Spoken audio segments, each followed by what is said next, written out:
noches. ¿Escucha?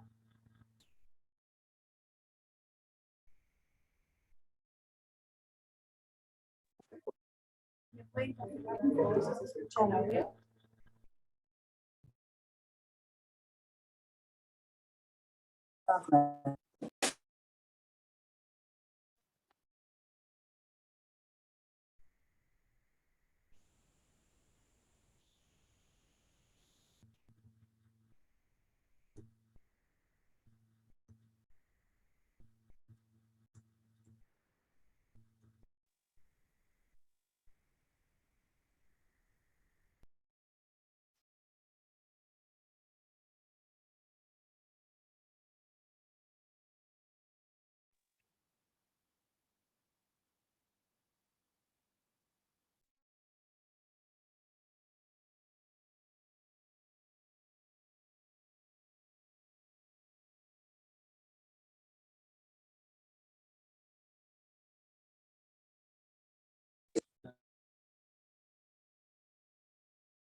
Sí,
Ay, la mierda.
Aló, buenas noches. ¿Me escuchan, por favor? ¿Me pueden confirmar si se escucha el audio?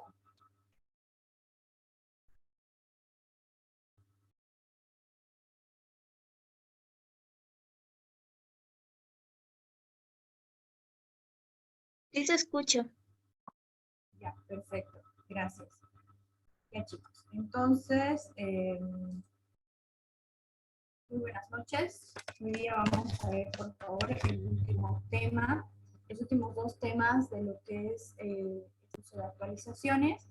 Vamos a dar inicio y les voy a pedir, por favor, nuevamente que apaguen sus micrófonos para que no interferencia en el momento de las explicaciones. Y comenzamos, por favor.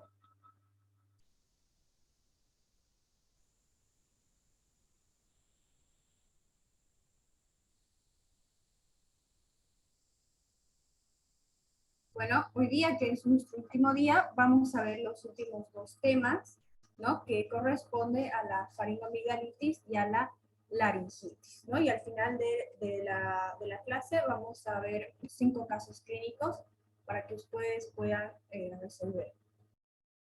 Entonces vamos a empezar con la faringoamigdalitis, ¿no? Esta patología es una patología bastante frecuente en la consulta médica.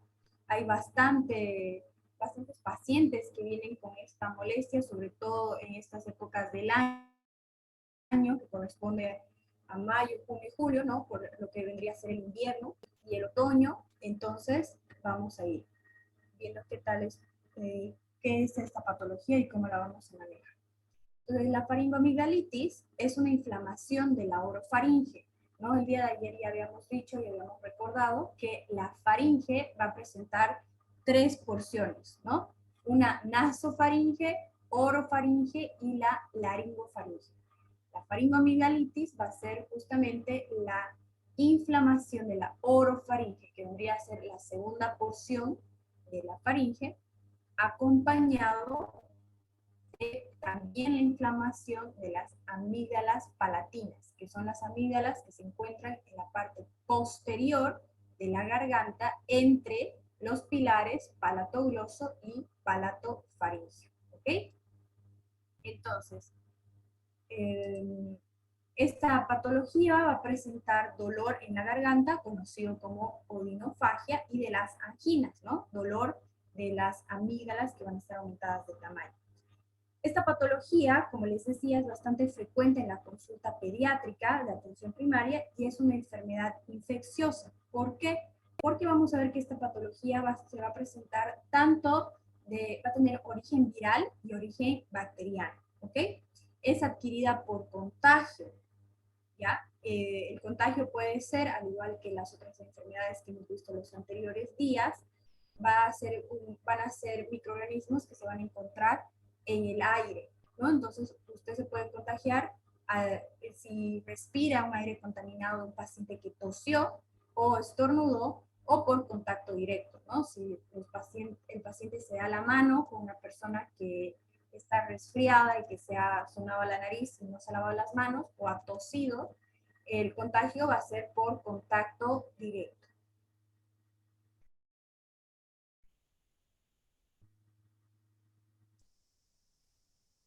Las causas de esta patología, como ya les dije hace un momento, van a ser tanto virales como bacterianas, ¿no? Principalmente van a ser de origen viral, en relación a la frecuencia de origen bacteriano, ¿no? Las virales van a estar causadas por el rinovirus, que es este virus de acá, y también el adenovirus. Y las que van a ser de origen bacteriano van a estar causadas por el Streptococcus beta hemolítico del grupo A, o también por los Streptococcus piógenes, que sobre todo este microorganismo, el Streptococcus piógenes, se va a dar sobre todo en niños pequeños, ¿no? En niños menores de 2 años. Va a haber gran presencia en menores de 3 años cuando es vírica, ¿no? Y tiene mayor incidencia en niños de 5 a 15 años cuando es bacteriana. Entonces, en el caso que sean niños pequeños, se va a dar de origen viral, mayormente con mayor frecuencia es de origen viral, pero en caso de que sea un agente microbiano bacteriano, va a ser por Streptococcus pyogenes. ¿Ok? Y en niños que van a ser escolares de 5 a 15 años, vamos a ver que va a ser sobre todo origen bacteriano, ¿no? Y también, por supuesto, que esta patología puede afectar a adultos en una relación igual, de origen bacteriano y de origen viral. Vamos a ver enseguida lo que es la clínica del origen, clínica de patología viral, ¿no? Estos pacientes que tienen la faringoamigdalitis viral van a presentar una fiebre moderada, van a presentar síntomas catarrales de intensidad variable. ¿Qué quiere decir síntomas catarrales? Quiere decir, por ejemplo, el paciente va a tener congestión nasal, va a tener rinorrea, hialina, ¿no? Va a presentar mucha secreción de moco, va a presentar lagrimeo porque va a estar también inflamadas las conjuntivas, ¿no? Y todo esto son los síntomas catarrales que se puede presentar en una clínica por un agente viral. y vamos a ver que no va a tener un compromiso sistémico, ¿no? Este paciente solo va a tener una molestia localizada en lo que es la faringo, en la orofaringe y las amígdalas, y en general se va a sentir bien, ¿no? No va a haber un compromiso sistémico como las otras patologías que hemos visto en los anteriores días, ¿no? A la exploración del paciente en el momento de la consulta, vamos a ver una orofaringe, que es justamente esta porción de atrás de la imagen que vemos que, no sé si me siguen con la flecha, con mi puntero, pero aquí vamos a tener lo que es la úvula, ¿no? Y a ambos lados tenemos las amígdalas palatinas. Y lo que se ve al fondo, un poco ya más oscuro, vendría a ser la orofaringe. Al momento de nosotros de hacer esta revisión del examen físico, vamos a ver que esta orofaringe va a estar hiperémica. ¿Qué quiere decir? Que va a estar colorada, va a estar color rojo, ¿no? Justamente por la inflamación y por la fiebre. Va a estar inflamada, puede estar edematosa, y en algunos casos podemos llegar a ver vesículas y también úlceras, ¿no? En la porción posterior. En el caso de una faringoamigdalitis bacteriana, el inicio de la enfermedad va a ser brusco, va a ser de un día al otro, ya el paciente va a presentar esta molestia considerablemente más intensa que una causa viral, ¿no? Como podemos ver, por ejemplo, aquí en la imagen, vemos estas amígdalas palatinas ya están aumentadas de tamaño considerablemente, por lo tanto, la odinofagia va a ser intensa, ¿no? Al paciente le va a doler mucho su garganta.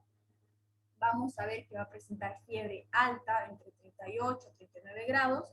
Los ganglios cervicales que van a estar en esta región van a estar aumentados de tamaño y los podemos palpar, ¿no? Al momento del examen físico nosotros podemos palpar estos ganglios aumentados de tamaño.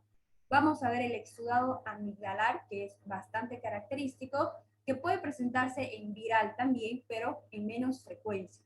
Es más común que nosotros encontremos estas placas blancas en origen bacteriano, ¿no? Que como podemos ver aquí en la imagen, va a ser esta pus que va a estar encima de la superficie de las amígdalas palatinas.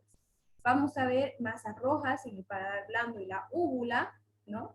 En el paladar blando, que sería la parte posterior del paladar, y la úvula, que está dentro de los músculos de la faringe. Y a diferencia del viral, esta clínica del bacteriana no va a presentar síntomas catarrales. No va a haber tos, no va a haber rinitis, no va a haber conjuntivitis ni úlceras. Pero lo que sí vamos a ver va a ser cefalea, dolor abdominal y algunas veces unos exantemas en piel. Estos exantemas en piel, ¿no? Que son unas lesiones puntiformes que se van a presentar, sobre todo van a aparecer en niños, ¿ya? Sobre todo en niños, que generalmente dan inicio en la parte anterior del tórax y van a ir construyéndose abdomen y extremidades. En los tipos de faringoamigdalitis, vamos a ver ahora los diferentes tipos, ¿ya? Vamos a ver primero la faringoamigdalitis causada por bacteria, por el estreptococo beta hemolítico del grupo A, ¿no? Que este en realidad es el agente más común cuando hablamos de bacterias y sobre todo se va a presentar en niños, ¿ok? Esta patología va a presentar una odinofagia de comienzo repentino y brusco, ¿no? Un dolor de garganta que al niño le va a causar mucho dolor, va a presentar fiebre, va a haber el exudado, ¿no? Estas placas blancas en amígdalas, aumento de tamaño, se va a palpar los ganglios del cuello, y en la mayoría de los pacientes vamos a ver que, como ya hemos dicho hace un minuto, no va a haber ni tos ni moqueo. ¿Por qué? Porque no van a haber síntomas catarrales, ¿ya? Esto es bien importante para que ustedes hagan su diagnóstico diferencial al momento de pues hacer la presunción diagnóstica si es virus o si es bacteria, ¿no? Si está con su garganta súper inflamada y el paciente está chorreando, sus mocos están chorreando, está lagrimeando, está con tos, voy a enfocarme, o mejor dicho, canalizar mi diagnóstico a un origen viral. Ahora, si mi paciente está igual, con su garganta súper inflamada, sus amígdalas hinchadísimas, no puede tragar, pero no tiene ni mocos, ni está lagrimeando, ni tos, ni estornudos, lo enfoco más hacia un diagnóstico de origen bacteriano, ¿ok? Esto necesito que se den cuenta para que al momento de hacer el diagnóstico, tanto en consulta como en emergencias, les pueda servir a ustedes de pauta, ¿ok? En niños vamos a ver que, como les decía, se va a presentar esta lesión dermatológica que se llama escarlatina. La escarlatina va a ser una erupción cutánea puntiforme con textura de piel de papel de lija. Así se le dice cuando, coloquialmente, ¿no? Cuando nosotros necesitamos darle una denominación un poco más coloquial, decimos la piel la tiene como papel de lija, ¿no? Y la papel de lija justamente es un poco rugosa, es un poco más sólida, ¿no? Y eso va a comenzar en tórax y va a ir descendiendo a abdomen y a las extremidades, ¿no? Si un paciente vemos que le duele la garganta, está con fiebre, en sus amígdalas están con pus y aparece esta escarlatina, pues sin duda alguna el diagnóstico va a ser una faringoamigdalitis bacteriana, ¿no? La faringoamigdalitis del virus de la gripe, a diferencia de la otra, esta solo va a tener odinofagia, va a presentar dolor, ¿no?, en la garganta, acompañado de fiebre y dolores musculares, o sea, mialgias, ¿no? A diferencia de la otra imagen, esta vamos a ver que la garganta, la orofaringe va a estar eritematosa, va a estar roja, congestiva, pero no hay placas blancas, ¿verdad? Aquí no se ve ni una placa blanca. Sí se ve que están aumentadas de tamaño y están congestivas, eritematosas, pero nada más, ¿verdad? Esto va a estar dado por el virus de la gripe, ¿ok? Este paciente va a tener dolor de garganta, fiebre y dolores musculares. O sea, la clínica en realidad no va a ser tan florida como una faringoamigdalitis bacteriana. El otro tipo de faringoamigdalitis va a estar asociada a la mononucleosis infecciosa, que es otra patología, es causada por un virus. La mononucleosis infecciosa es una enfermedad viral que se va a asociar, o sea, es en realidad la expresión de muchos signos y síntomas, que entre estos signos y síntomas está la faringoamigdalitis, ¿ya? Esta afecta con más frecuencia a adolescentes y adultos jóvenes, a diferencia de las otras que se presentaban mayormente en niños, ¿no? Aquí este ya va a ser algo más en adultos jóvenes y adolescentes.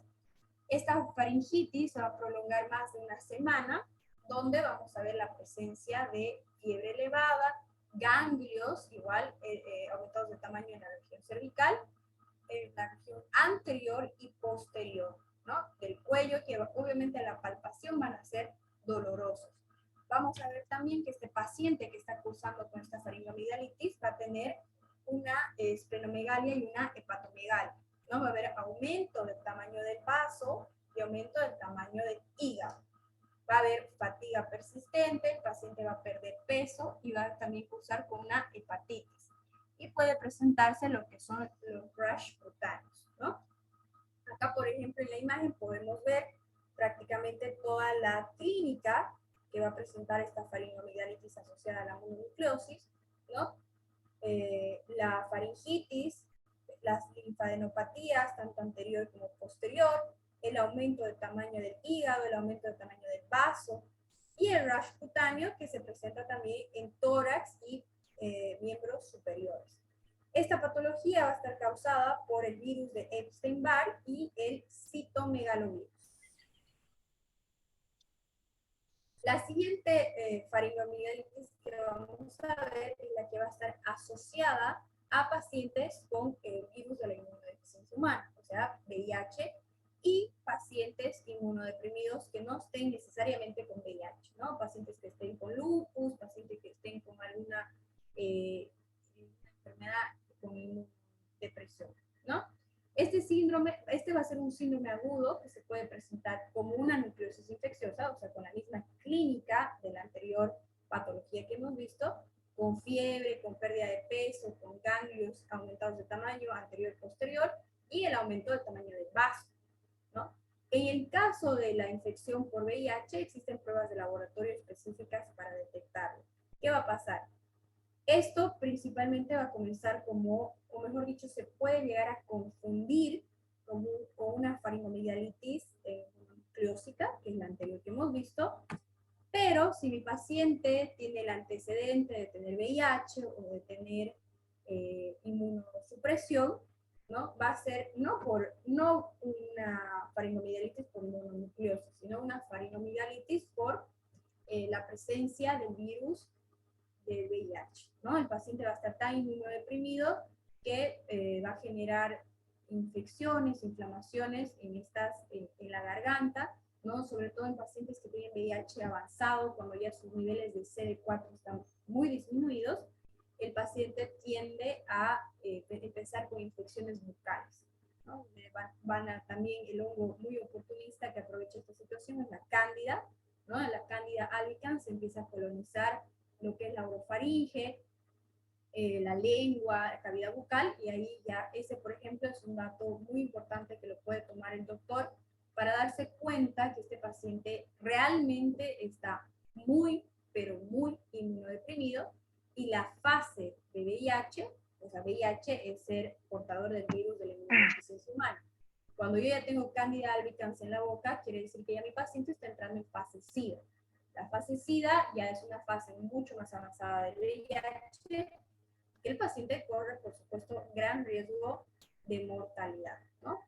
En las otras faringomigdalitis que vamos a ver, tenemos el que va a ser por agentes atípicos, ¿no? Por el micoplasma, neumonía y la clamidia.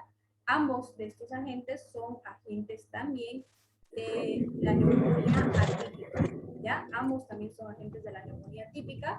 Por favor, sus micrófonos.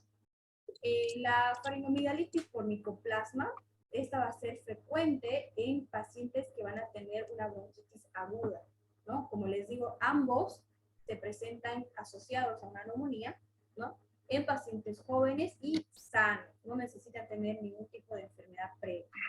El diagnóstico de estas faringomigdalitis se va a hacer mediante una analítica específica.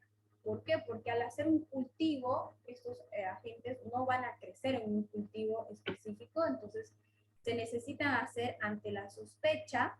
Si yo sospecho que es un agente atípico el que me está causando la patología, yo mando a hacer una analítica específica que me busque específicamente mi sospecha de microorganismo, ¿no? Lo mismo pasa en los pacientes con faringomigdalitis por clamidia, ¿no? Ambos tienen que tener o están acompañados o asociados a una bronquitis aguda. En este tipo de faringomigdalitis por difteria, esta es bastante agresiva, ¿no? Esta se instaura lentamente como odinofagia. O sea, el paciente no va a presentar una molestia muy marcada, ¿no? Porque el dolor de la garganta no va a ser tan intenso ni tan brusco, pero sin duda alguna el paciente va a presentar un malestar general y fiebre, no elevada, pero fiebre constante. En la exploración física, como vemos aquí, al momento de examinar cavidad bucal, vamos a ver que en la orofaringe se van a presentar estas membranas blanquecinas características de la difteria, ¿verdad? Características de la difteria. Estas membranas, si nosotros con el bajador de lenguas, por ejemplo, o con otro elemento estéril, obviamente, o limpio, nosotros tocamos estas membranas se van a desprender, ¿no? Y al desprenderse van a sangrar, ¿no? Como ven aquí, por ejemplo, en esta imagen de abajo tenemos la úvula, está la membrana de la difteria y alrededor tiene un borde hiperémico, ¿no? Aquí está más rojo, aquí en la parte de atrás vemos que también esta garganta está bastante inflamada, ¿no? Ahí está hiperémico, está con congestión orofaringia. Esta patología, en realidad, en la actualidad, no hay muchos casos. ¿Por qué? Porque dentro del PAI que nosotros tenemos, del Programa Ampliado de Inmunización en Bolivia, hay una vacuna que vacuna, o sea, una de las vacunas entre el programa, que está en el programa es la de difteria, ¿no?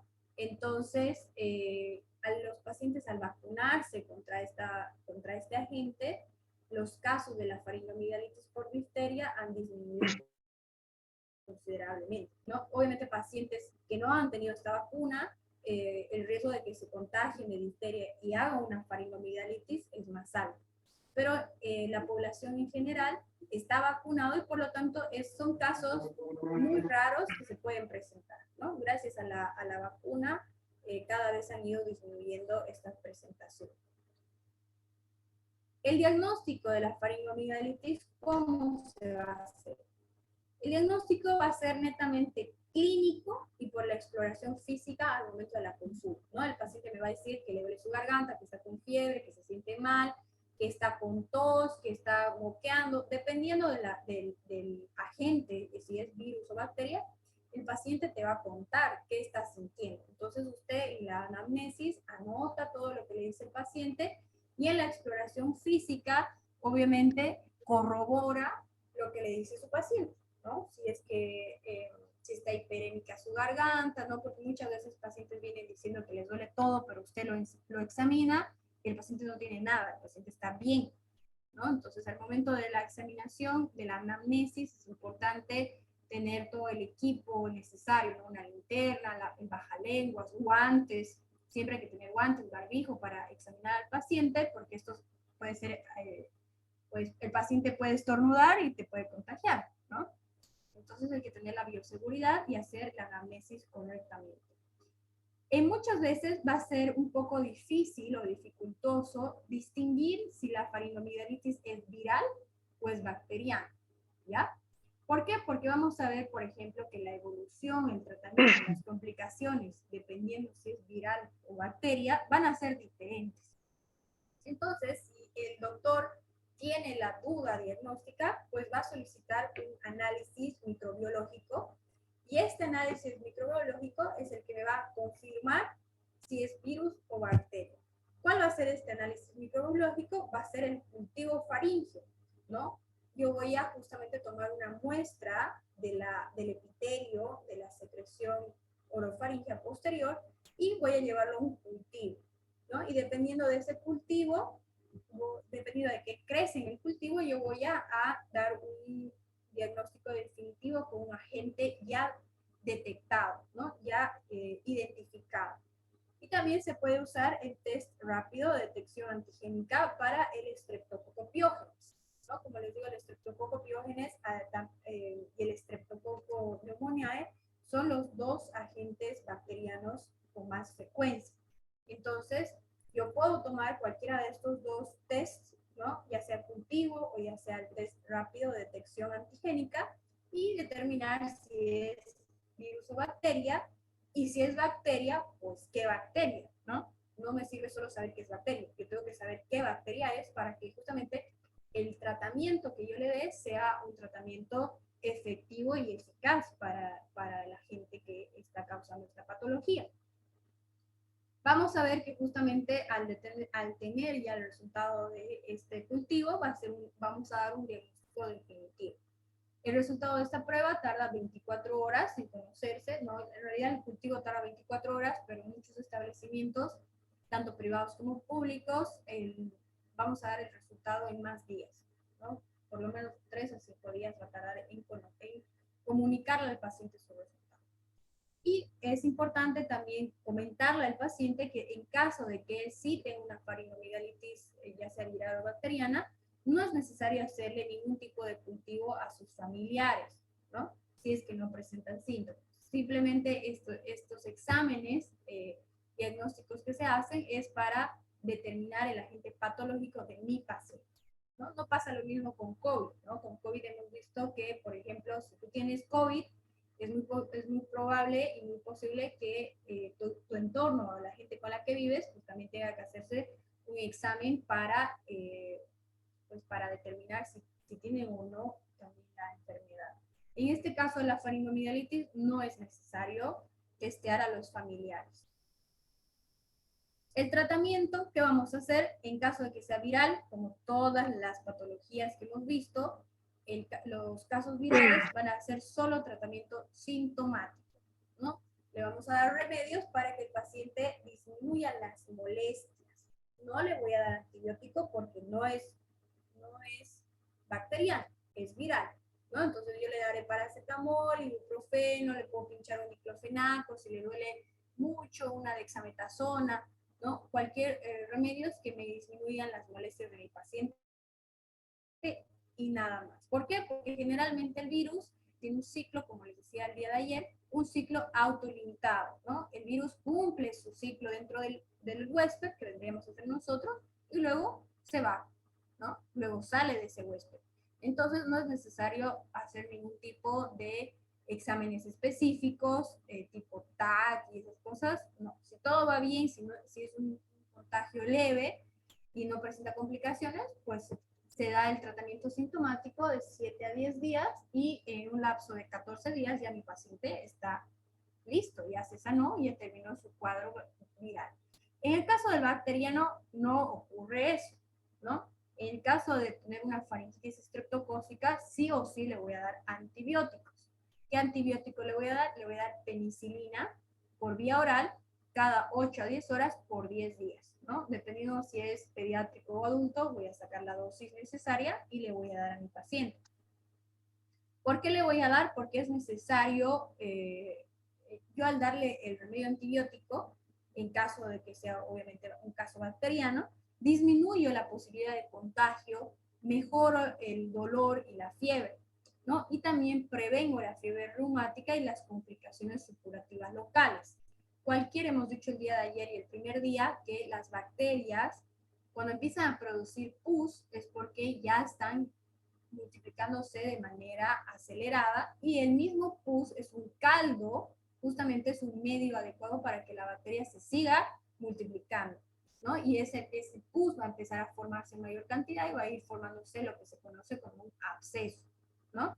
Entonces, yo dándole antibióticos de manera oportuna, ¿no? Y de manera temprana, prevengo que esta bacteria se siga multiplicando y forme pus, ¿no? Y además vamos a ver que una faringoamigdalitis post-estreptocócica mal tratada, mal cuidada y mal diagnosticada va a generar lo que a largo plazo, ¿no? Lo que se conoce como fiebre reumática. La fiebre reumática es un cuadro inmunológico bastante complicado que va a afectar a articulaciones, piel, corazón, cavidad bucal y el paciente tiene que tener un cuidado de por vida, ¿no? Dependiendo de cuánto daño hizo esta. ¿Por qué? ¿Qué pasa?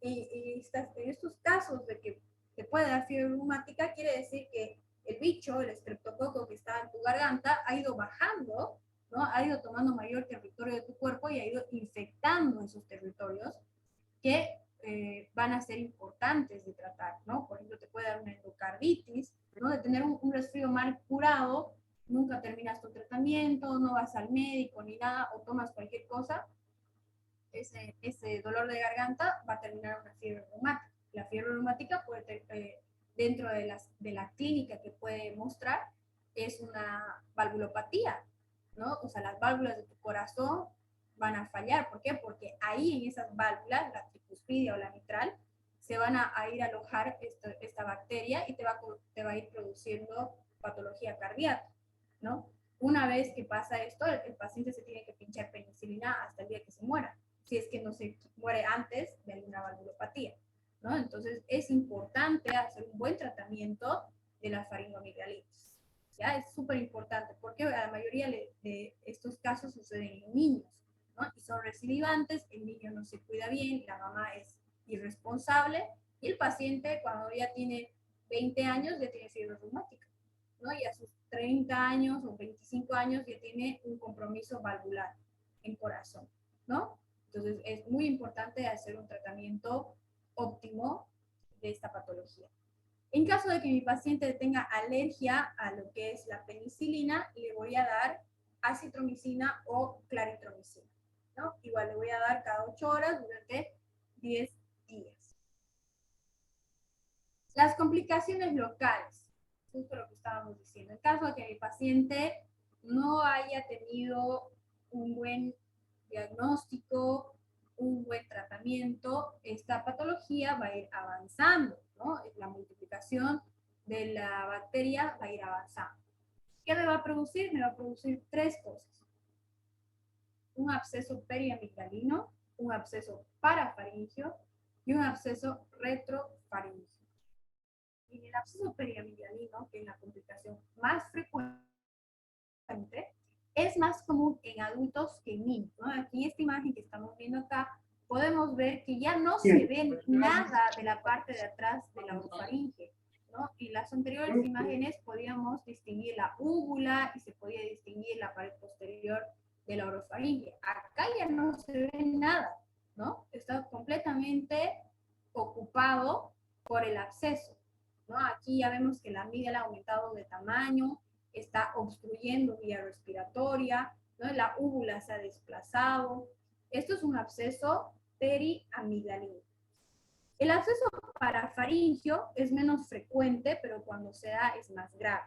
¿Ya? Va a cursar con disfagia y odinofagia importante. El absceso faringio es muy grave, ¿ya? Es más frecuente en niños menores de 7 años y va a presentar disfagia, odinofagia, disnea y tortícolis, ¿no? Vamos a ver, por ejemplo, este es el absceso parafaringio de esta persona. Como les dije, es más común el parafaringio en adultos que en niños, ¿no? Justamente es el absceso que va a estar a ambos lados de la faringe, por eso está parafaringio, el sufijo para quiere decir a ambos lados, ¿no?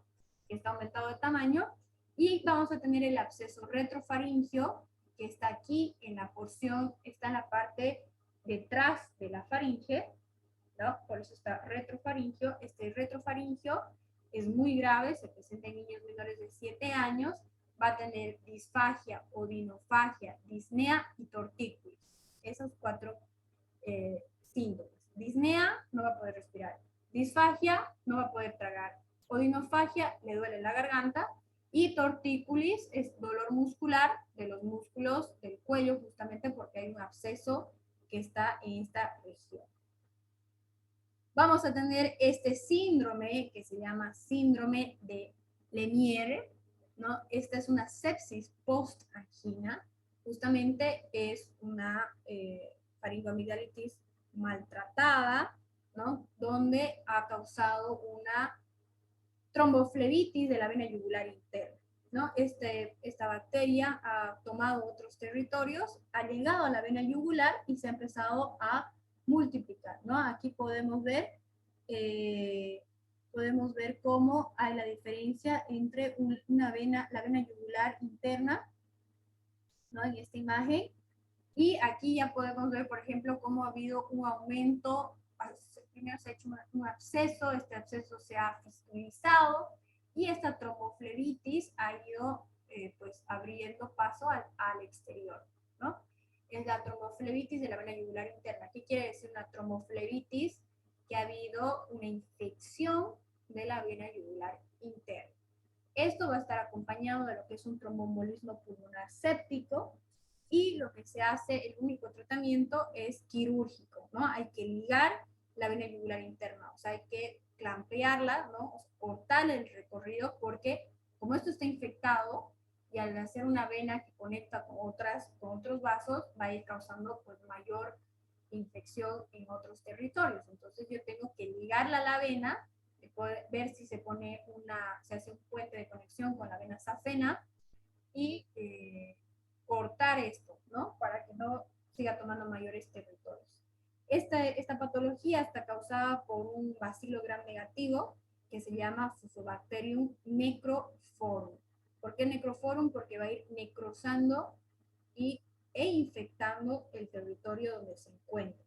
Esto va a ser más común en niños que en adultos. Dentro de las complicaciones sistémicas, o sea, ¿qué quiere decir sistémicas? Todo lo que hemos visto es local, ¿no? Todo está relacionado en el cuello.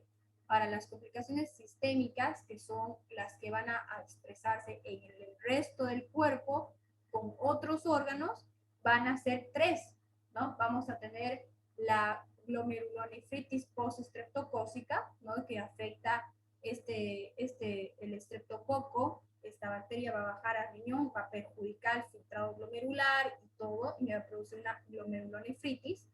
Vamos a ver la miocarditis y la pericarditis, ¿no? A nivel del corazón, va a ir afectando lo que es las válvulas cardíacas y la capa del pericardio. Y vamos a ver también que va a causarme, como les decía, la fiebre reumática. Esta fiebre reumática va a tener afectación en articulaciones, como ven aquí, en rodillas, codo, muñecas, tobillo. Va a afectar corazón, ¿no? Causándome valvulopatías, endocarditis. Va a afectar la piel y va a afectar sistema nervioso central presentándose con la coria, ¿no? La coria son estos movimientos involuntarios que ocurren al momento de caminar, ¿no? Entonces realmente puede causarme grandes patologías si esta afectación no se trata de manera oportuna. Todas las complicaciones sistémicas van a estar dadas por una faringoamigdalitis estreptocócica, ¿ok? No viral, sino estreptocócica, ¿no? Porque es una bacteria bastante poderosa que si no se hace un manejo adecuado, pues me va a causar este tipo de complicaciones. ¿Okay? ¿Tienen alguna pregunta, consulta o duda al respecto, chicos?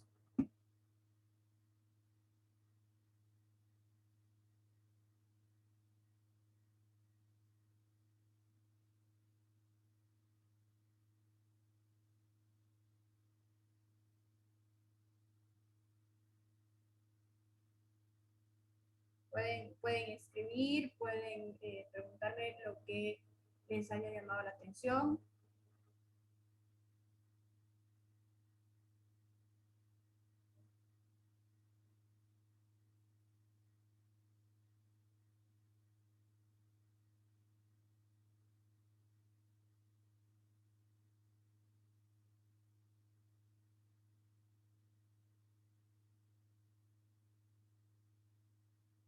Okay. Entonces vamos a comenzar, por favor, con la laringitis. Okay. Vamos a comenzar. Entonces, vamos a hablar de la laringitis. ¿Qué es la laringitis? La laringitis va a ser la inflamación de la laringe, que corresponde a la región de las vías respiratorias donde están ubicadas las cuerdas vocales, ¿no? Ustedes han debido ver en anatomía que la laringe justamente es una estructura que se va a formar por la conjunción de varios cartílagos, ¿no? Van a haber cartílagos pares y cartílagos impares. Vamos a tener, por ejemplo, lo que es el cartílago tiroides, el cartílago cricoides, tenemos la epiglotis, que es esto como una forma de hoja, tenemos los cartílagos corniculados, que son pares, que van por encima de los cartílagos aritenoides, ¿no?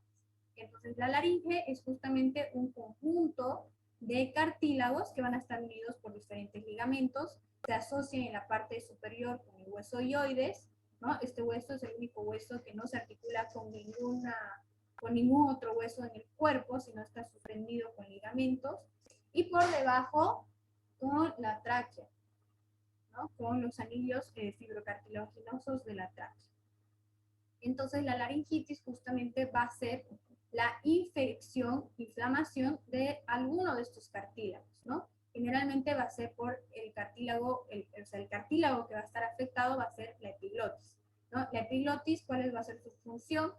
La función de la epiglotis es como una válvula, ¿no? Que va a cerrar la vía respiratoria cuando nosotros estemos comiendo y la va a abrir cuando estemos respirando.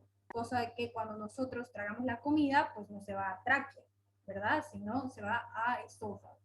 Cuando nosotros nos atoramos y sentimos ese instinto inmediato de toser, es justamente cuando ha habido pues una falla en la epiglotis y nos atoramos y ha habido una pequeña fuga de alimento en lo que es la vía respiratoria, ¿no? Esto es bastante importante la epiglotis porque vamos a ver que cuando tenemos una epiglotitis, la infección, vamos a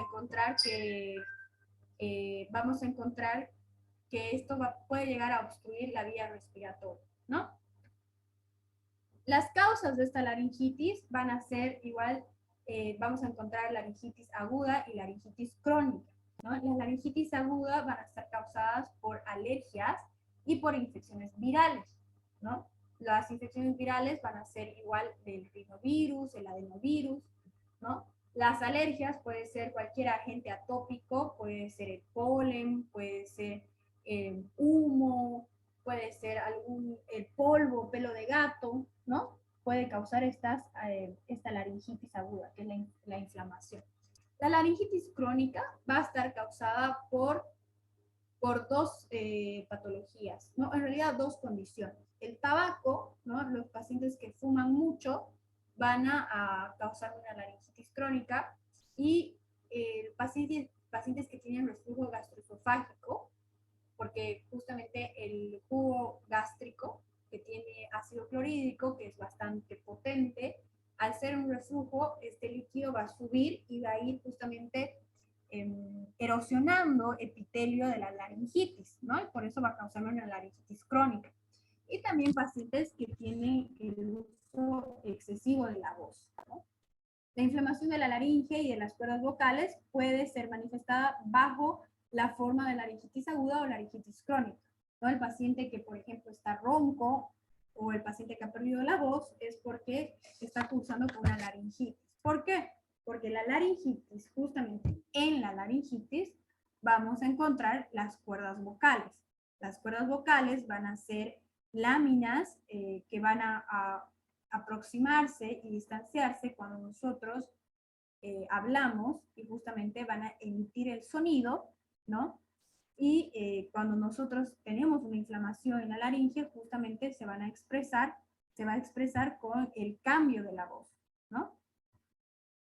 La clínica en los adultos va a ser la disfonía, o sea, los pacientes van a estar roncos, ¿no? Van a estar roncos.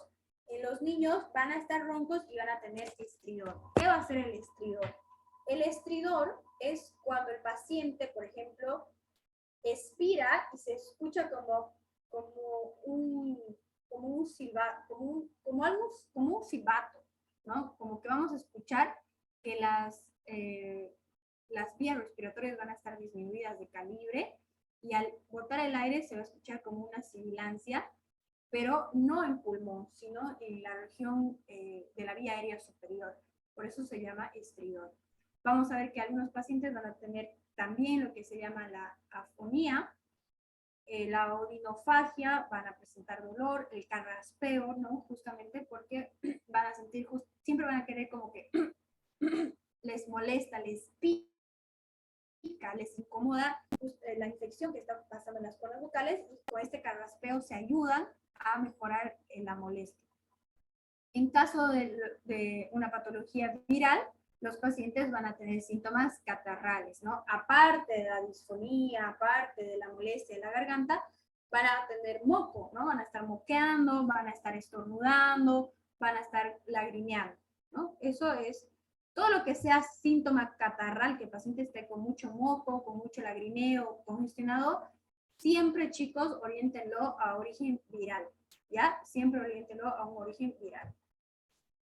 Las formas más frecuentes de esta laringitis en niños, que esto es súper importante, sobre todo esta patología, que es la laringitis supraglótica, o también llamada epiglotitis, ¿no? Esta va a estar producida por el estreptococo y también por el estafilococo, perdón, por el Staphy aureus, ¿no? Por el estafilococo aureus, por estas dos bacterias. Va a afectar principalmente a niños pequeños, ¿no? De entre 2 a 6 años. El paciente va a presentar un cuadro brusco de fiebre, malestar general, disnea, o sea, va a tener dificultad para respirar y va a presentar estridor inspiratorio. Cuando él mete el aire, se va a escuchar como... Eso es el estridor inspiratorio que empeora en decúbito supino. El mismo niño va a presentar este cuello en hiperextensión, que se conoce como la posición de trípode, que es cuando el pacientito va a sentarse al borde de la silla, se va a apoyar con sus manos y va a estirar su cuello justamente para un poco viabilizar vía respiratoria, ¿no? Porque hemos dicho que la epiglotitis es la inflamación de la epiglotis. Entonces, si la epiglotis está inflamada, va a haber obstrucción de la vía respiratoria. Entonces el niño va a tratar de usar una maniobra que hace para mejorar, es el cuello en hiperextensión. Va a tener odinofagia intensa, va a tener dificultad para deglutir y alteración de la voz, ¿no? Esto en niños pequeños, por ejemplo, en niños de 2 años, esta alteración de la voz la vamos a considerar cuando el bebé está llorando, pero está llorando ronco, ¿no? No está llorando a todo pulmón, sino que está llorando ronco. Eso nos va a ayudar a determinar también una epiglotitis. Ante la sospecha, vamos a solicitar una placa de rayos X y en la placa de rayos X vamos a evidenciar un signo que se llama signo de dedo gordo, ¿ya?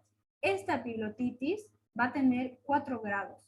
El primer grado se hace un manejo ambulatorio, el segundo grado se hace un manejo como, o sea, igual es ambulatorio, pero se va a quedar en observación 2 horas.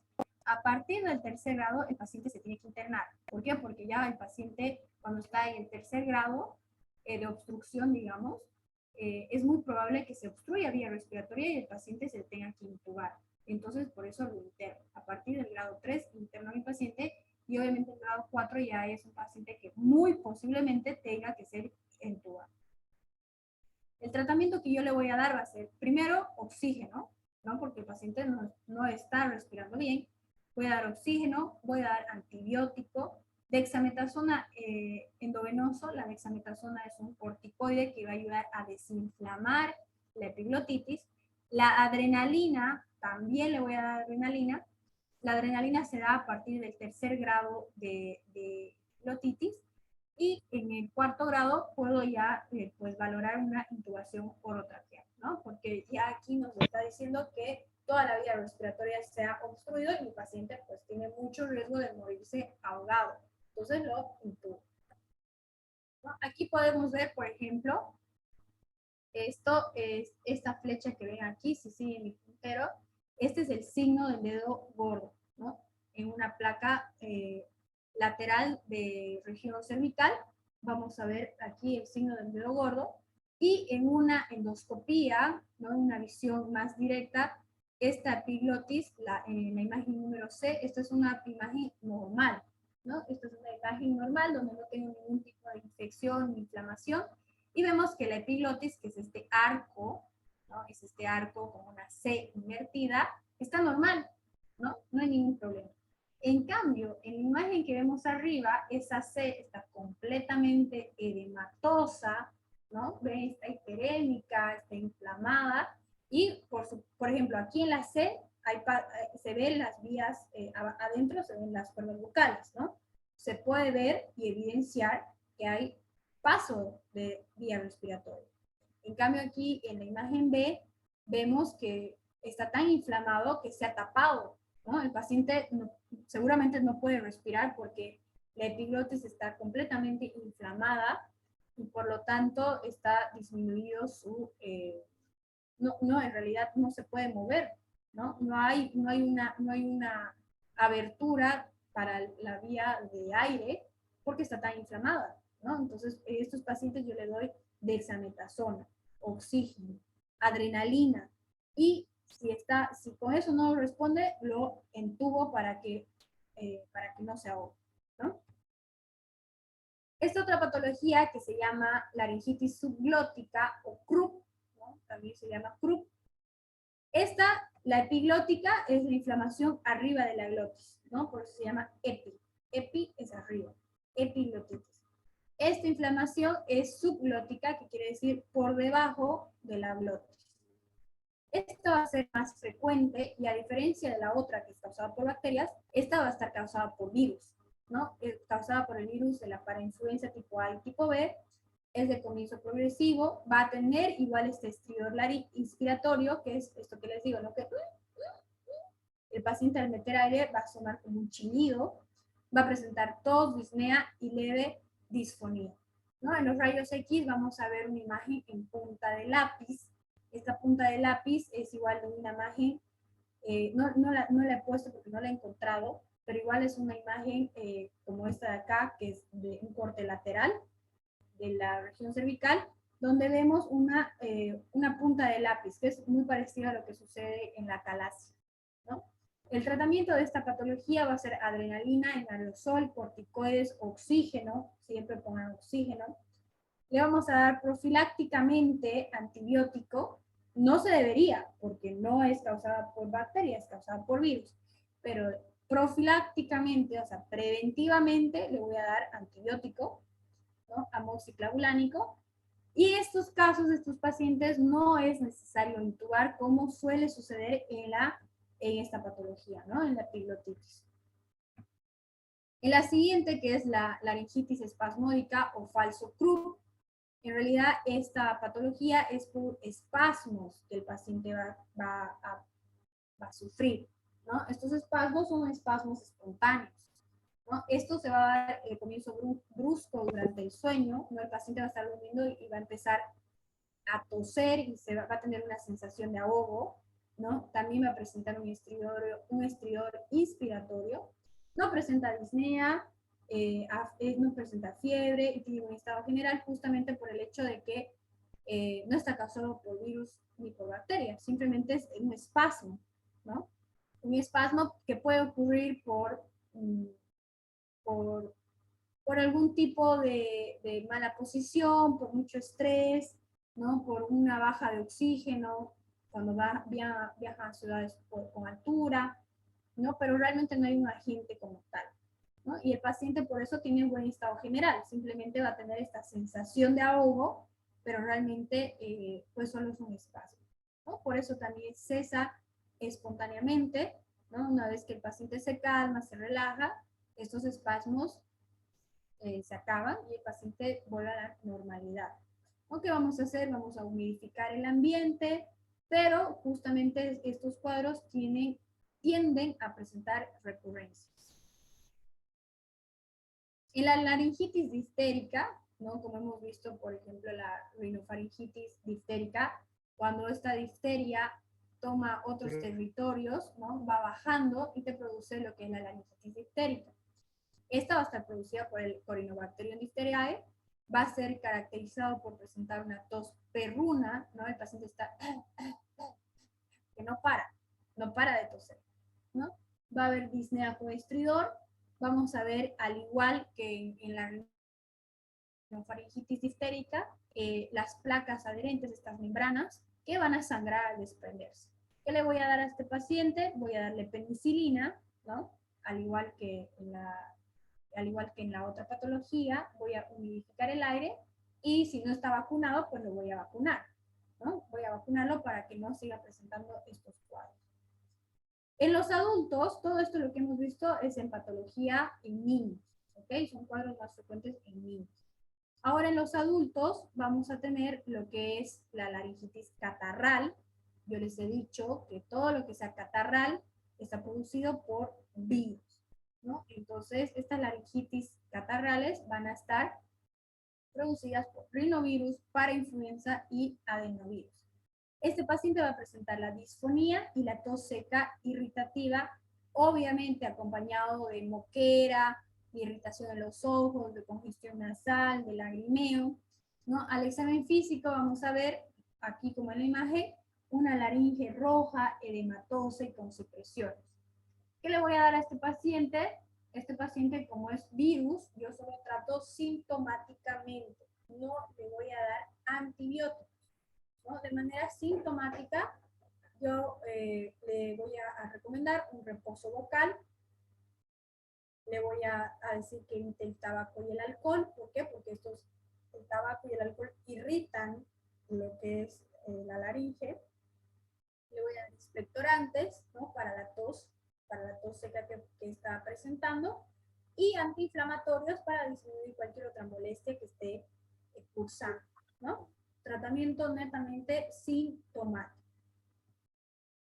En el adulto también se va a presentar lo que es la epiglotitis, ¿no? Como hemos visto esta patología donde hay inflamación de la epiglotis, pero a diferencia del niño, en el niño estaba producida por el streptococo y el estafilococo aureus. En cambio, en el adulto va a estar producida por el Haemophilus, ¿no? Que es otra bacteria, el Haemophilus influenza, ¿no? Este también va a presentar un cuadro brusco de fiebre, malestar general, disnea con estridor respiratorio, que empeora el decúbito supino. De igual manera, el paciente va a presentar un cuello en hiperextensión, va a tener un dolor intenso al tragar y va a tener dificultad al deglutir, como les decía, y alteración de la voz, ¿no? Igual se va a presentar lo que es el signo del dedo gordo, ¿no? En una radiografía lateral de la región cervical, y el manejo es el mismo, ¿no? Oxígeno, dexametasona, adrenalina, y si el paciente se tiene que intubar, se intuba también. ¿Okay? Todo esto hemos visto son laringitis agudas, ¿no? Que quiere decir que se presentan en un cuadro en un periodo de tiempo muy corto, ¿no? En días. Todo lo que hemos visto son patologías agudas, tanto en niños como en adultos. Ahora vamos a ver las patologías crónicas, ¿no? Estas patologías crónicas se van a dividir en específicas e inespecíficas, ¿ya? En las laringitis crónicas específicas, generalmente estas crónicas ya vienen a ser en adultos, ¿ya? Vamos a ver que la primera laringitis crónica específica es la tuberculosis laringea. Esta tuberculosis laringea va a ser secundaria a una tuberculosis pulmonar, ¿no? Va a presentar una disfonía persistente muy dolorosa. El paciente va a estar ronco constantemente. Cada vez que hable le va a doler muchísimo su garganta. ¿En qué pacientes voy a sospechar una tuberculosis laringea? En pacientes que no fuman, que son jóvenes y que tienen disfonía persistente, ¿no? En estos pacientes voy a hacer la pesquisa de una tuberculosis pulmonar para confirmar o destacar una tuberculosis laringea, ¿no? Como vemos aquí, aquí ya vamos a ver, ¿no? La tuberculosis está causada por el Mycobacterium tuberculare, va a acentuarse en pulmón, ¿no? Presentando las cavitaciones, como ven aquí en la radiografía, y cuando esto va tomando diferentes órganos, ¿no? Una tuberculosis ya extrapulmonar puede llegar a laringe, ¿no? Y aquí vamos a ver justamente lo que son estos, este micobacterio, ¿no? Que ya se va a ir acentuando y acomodando en laringe. El tratamiento para esto es igual que la tuberculosis pulmonar, ¿no? La isoniazida, la pilacinamida, el etambutol, la streptomicina, ¿no? Dependiendo del protocolo que necesite el paciente. Si tiene tuberculosis pulmonar, pues el mismo tratamiento le funciona para la tuberculosis laringea. En la papilomatosis laringea, vamos a ver que esta patología es propia de los niños, ¿ya? Son múltiples y tienden a ser recidivantes. Está causado por el virus del papiloma humano en los serotipos 6 y 11. Afecta cualquier zona de la laringe, pero sobre todo la epiglotis, ¿ok? La epiglotis, ¿no? Que es este cartílago que les decía que es súper importante, que cierra la vía respiratoria cuando tenemos que tragar y la abre para respirar. Esto va a presentar lo que es la disfonía, la ronquera y la disnea. El paciente no va a poder respirar apropiadamente. Vamos a tener dos tipos de tratamiento, un tratamiento médico y un tratamiento quirúrgico. El tratamiento médico está dado le vamos a dar esteroides para disminuir la inflamación y le podemos dar aciclovir, ¿no? Porque es causado por virus, ¿no? Entonces le voy a dar el medicamento del aciclovir. En realidad el aciclovir está indicado para el herpes, ¿no? Pero se ha visto que ha tenido buena respuesta en algunos casos de esta patología. Pero lo que realmente le va a servir a mi paciente y mi tratamiento de elección es de tipo quirúrgico, ¿ya? Yo le voy a hacer una cirugía con extirpación microquirúrgica con láser de oxígeno. ¿Por qué? Porque esta lesión, esta papilomatosis laringea, tiende a tener un 3% de malignizarse, ¿no? De hacer cáncer, ¿no? Aquí, por ejemplo, vemos la papilomatosis laringea, tenemos las cuerdas vocales, ¿no? Y que aquí van a ver estas bolitas, que son los papilomas, ¿no? Estos papilomas en laringe, que está causado por el virus del papiloma humano. Y a su lado derecho van a ver cómo se ve la laringe ya después de la cirugía, ¿no? De la microcirugía con láser. Ya vamos a ver que esta laringe está más homogénea, está más tensa, y ya no hay la presencia de las papilas, ¿no? Lamentablemente, esta papilomatosis tiene un alto índice de recurrencia, ¿no? Una vez que te operan, dependiendo de muchos factores, puede ser que vuelvan a aparecer estos papilomas, ¿no? Porque el virus del papiloma se queda en el humano, ¿no? O sea, una vez que te infectas, pues te quedas con el virus, porque el virus se va a quedar en el cuerpo. Entonces, cuando usted está con la inmunodeficiencia baja, cuando está comiendo mal, cuando está inmunodeprimido, pues probablemente tiendan a aparecer nuevamente estos papilomas, a pesar de haber tenido la cirugía. Y el último que vamos a ver es el reflujo, es la laringitis por reflujo faringolaringio, ¿no? Este va a presentar una disfonía, que es el síntoma más común, o sea, la voz ronca, va a tener una tos crónica de predominio nocturno y, por supuesto, que está relacionado con el reflujo gastroesofágico, ¿no? ¿Qué va a pasar en este reflujo faringolaringio? Es justamente que el reflujo, ¿no? Va a haber un retardo en el vaciamiento gástrico que va a hacer que haya mayor presión positiva hacia arriba de manera ascendente del reflujo del ácido, ¿no? De los jugos gástricos, y esto va a ir yéndose de manera ascendente hasta ir tomando territorio o epitelio de la faringe, ¿no? La faringe de la laringe, de la faringolaringe en realidad, ¿no? Por eso dice el reflujo faringolaringeo, y como ya está esto en la zona cervical, pues va a presentar la disfonía, la ronquera y la tos crónica en la noche. ¿Por qué en la noche? Porque en la noche nosotros nos echamos y pues al estar en posición en decúbito, al estar echados, de por sí hay una relajación del esfínter esofágico interno y se va a presentar mayor posibilidad de reflujo, ¿no? El paciente al estar en esta posición, pues los jugos gástricos tienden a retroceder, ¿no? Y por eso va a generar el reflejo de la tos, ¿no? Para eso se le invita al paciente que se acomode en posición unas 2, 3 almohadas, cosa que no esté completamente echado y no empiece la tos, ¿no? Las laringitis crónicas inespecíficas van a ser 3, ¿ya? Estas son inflamaciones crónicas que afectan con mayor frecuencia al hombre que a la mujer. ¿Por qué? Porque van a tener mayor relación con el consumo del tabaco y del alcohol. Van a haber 3 tipos. Tenemos la laringitis atrófica del anciano, las hiperplásicas y las blancas. Las del anciano van a tener una mucosa pálida, no congestiva, ¿no? Porque justamente está atrofiándose, está perdiendo epitelio. La laringitis hiperplásica va a tener una mucosa engrosada hiperémica con aumento de la vascularización, y estas van a ser las más frecuentes. Y luego vamos a tener lo que es la laringitis blanca, que va a presentar la leucoplasia queratóxica y papiloma escamoso del adulto, ¿no? Van a ver estas placas blancas tanto en lengua como en orofaringe, y estas van a ser las que tienen mayor riesgo de malignizar. El único síntoma que se va a presentar en las 3 patologías va a ser la disfonía.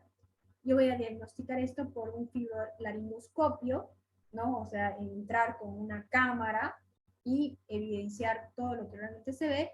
Y en caso de sospecha de malignidad, pues voy a tomar una biopsia para confirmar o descartar mi presunción diagnóstica. ¿Qué le voy a decir a mi paciente de tratamiento? Le voy a decir que no tome y que no fume, porque justamente estos son factores que agravan y causan estas patologías. Y le voy a hacer una decorticación y biopsia por microcirugía, ¿no? O sea, voy a quitar estas lesiones y voy a hacer una biopsia, le voy a sacar una biopsia para confirmar o descartar la sospecha de malignidad, ¿no? Aquí podemos ver, por ejemplo, esta es una laringitis atrófica del anciano, ¿no? Y esta de aquí son las hiperplásicas, ¿no? Va a haber un aumento del color, ¿no? Van a estar eritematosas y congestivas. Ok, chicos, entonces, ¿tienen alguna consulta o pregunta?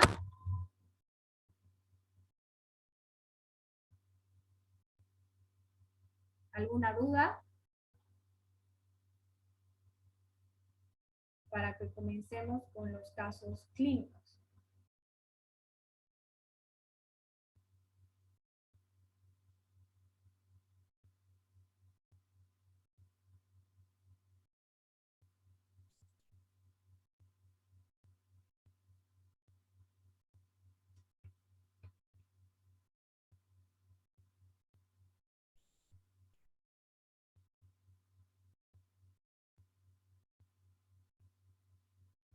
Entonces, vamos a comenzar con los casos clínicos. Les voy a pedir, por favor, que enciendan sus pantallas, ¿no? Porque aquí vamos a interaccionar, vamos a compartir. Yo voy a encender mi pantalla. Entonces, por favor, enciendan sus pantallas, chicos.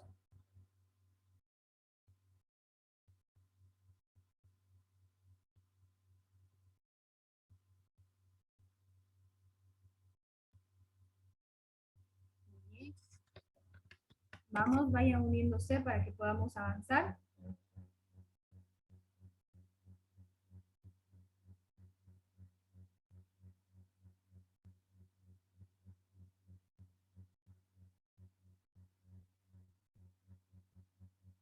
Vamos, chicos, somos 62 personas.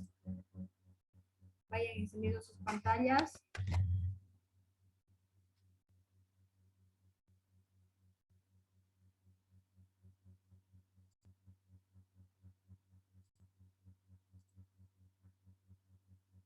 Muy bien, muy bien. Enciendan sus pantallas. Así podemos realizar los casos clínicos y aprovechar los 3 días. ¿Ya?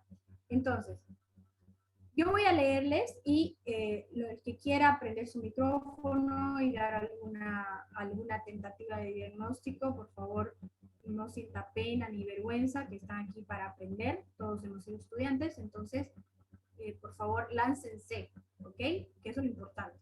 Vamos a hablar con el primer caso clínico. Nos dice que es una paciente femenina de 3 años de edad que acude a consulta por presentar alzas térmicas no cuantificadas, o sea, eso es fiebre, hace 2 horas, y está acompañado de otalgia, otorrea, náuseas y vómitos y malestar general. Al momento del examen físico, se va a hacer a la otoscopía, ¿no? Vamos a ver se observa una membrana timpánica hiperémica, abombada y con poca movilidad, ¿no? Tenemos entonces los síntomas, ¿no?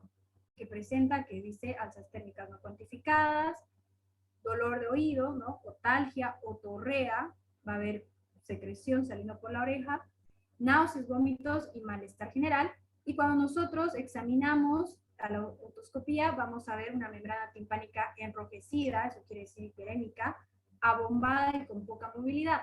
Entonces, qué creen ustedes que sería la sospecha diagnóstica? ¿Qué podemos sospechar si nos llega esta pacientita con esta sintomatología? ¿Qué ustedes pensarían que podría ser en relación a todo lo que hemos visto el día miércoles, el día jueves y el día de hoy? ¿Qué creen que podría ser?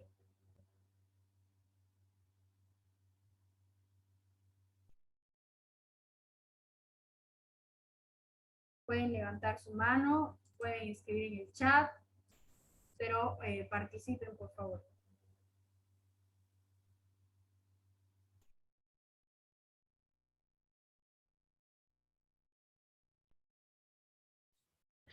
Doctora, ¿sería una otitis media? Sí, muy bien, Aguda. hay una muy buena, muy bien. Esa es una sospecha diagnóstica. Excelente. ¿Alguien más tiene alguna otra sugerencia, alguna otra sospecha diagnóstica?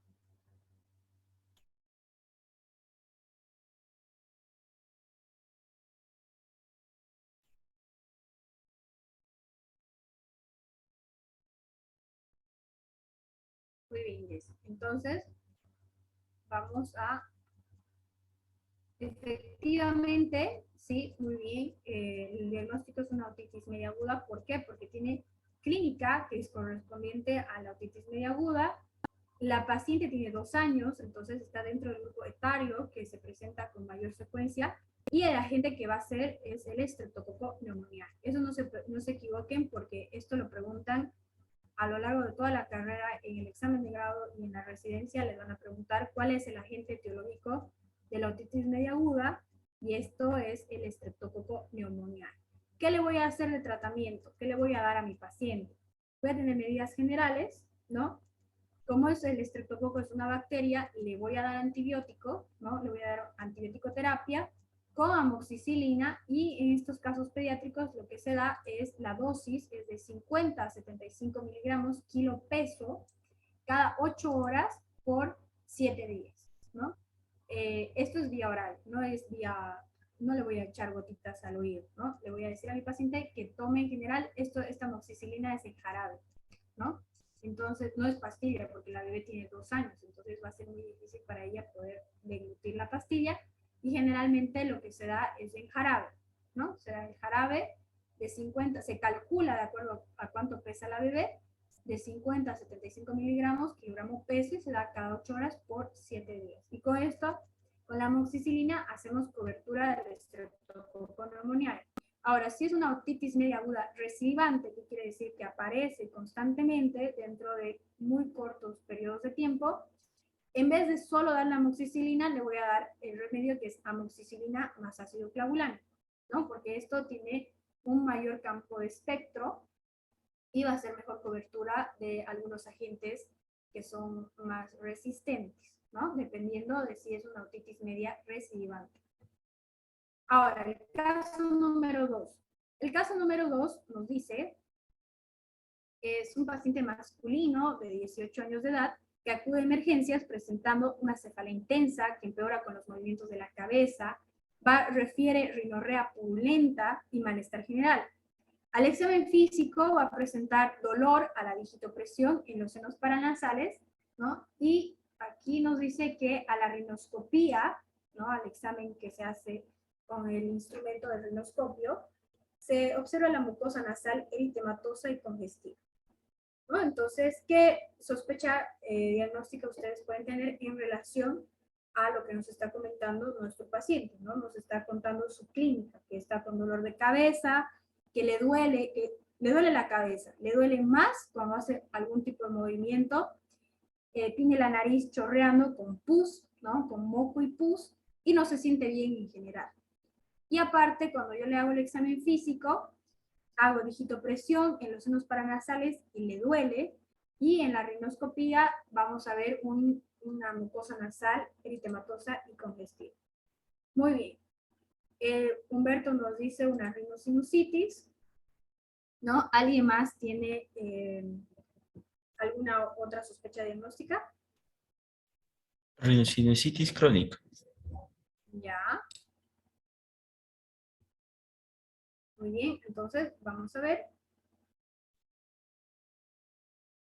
Es aguda, ¿no? A diferencia, no vendría a ser crónica, porque el paciente nos ha dicho que está hace 2 días con eso, ¿no? Ahora, si nos contara que está hace 2 meses, sí lo puedo calificar ya como crónico, ¿no? En este caso sí corresponde a una rhinosinusitis aguda. ¿Por qué? Por la sintomatología que me cuenta el paciente y porque el examen físico ha sido compatible con la clínica, ¿no? La sospecha diagnóstica que yo tenía al momento de hacer la revisión del examen físico, veo que sí, evidentemente hay dolor en los senos paranasales, sobre todo en el maxilar, ¿no? Que es el seno más grande y el que más duele a la digitopresión. Y a la rinoscopía voy a ver justamente toda la mucosa de la nariz congestiva. ¿Qué le voy a dar a este paciente? La rinosinusitis hemos dicho que está causada por bacterias, ¿no? Entonces le voy a iniciar antibiótico-terapia. ¿Qué le doy? Amoxicilina con ácido clavulánico durante 10 días a 14 días. Le voy a dar los corticoides intranasales, que yo les dije que estos corticoides intranasales es justamente estos sprays que se pueden echar a la fosa nasal, generalmente es dexametasona, ¿no? Analgésicos, ¿por qué? Porque él está diciendo que está adolorido, que le duele todo el cuerpo. Entonces, le puedo dar un diclofenaco, le puedo dar un ibuprofeno, antiinflamatorios también para disminuir justamente la respuesta inflamatoria que está teniendo el paciente, ¿no? Muy bien. El caso número 3 nos dice lo siguiente. Paciente femenino de 30 años de edad presenta alzas térmicas no cuantificadas, adinamia, cefalea, mialgia, orinofagia, rinorrea y conjuntivitis hace 3 días. Y refiere que el día de hoy, el día que ha ido a la consulta, ha notado que ha perdido el gusto y el olfato, ¿no? Al examen físico voy a hacer una revisión, voy a hacer el examen físico y le voy a pedir laboratorios y imágenes al toque, ¿no? Vamos a ver que en el examen físico tengo una saturación de oxígeno de 87%, aire ambiente, un ATAC con una imagen, un ATAC de pulmones, ¿no? Obviamente, con una imagen en vidrio esmerilado. Y en los laboratorios voy a evidenciar una linfopenia y una elevación del dímero D y una PCR positivo. Entonces, ustedes, ¿qué solicitarían para confirmar diagnóstico? Primero, ¿cuál es su sospecha diagnóstica? Y segundo, ¿cuál sería el examen que ustedes solicitarían para confirmar o descartar esta sospecha diagnóstica? Doctora, sería COVID-19 y PCR. Muy bien, excelente. Esta paciente, si se dan cuenta, bueno, es adulta, ¿no? No es una niña ni una joven, es una paciente adulta, presenta varios síntomas que se presentan en muchas otras patologías de vía respiratoria, ¿no? Como la cefalea, la odinofagia, la rinorrea, pero lo que nos ha hecho, tener un enfoque más hacia COVID-19 ha sido la pérdida del gusto y el olfato, ¿no? El primer día dijimos que justamente esto que se llama la ageusia, ¿no? Que es la pérdida del olfato, ha sido bastante crucial en muchos pacientes de COVID-19 para diferenciarlo entre influenza, entre resfrío, neumonías, ¿no? Que es súper importante y que al momento de hoy aún es objeto de estudio, ¿no?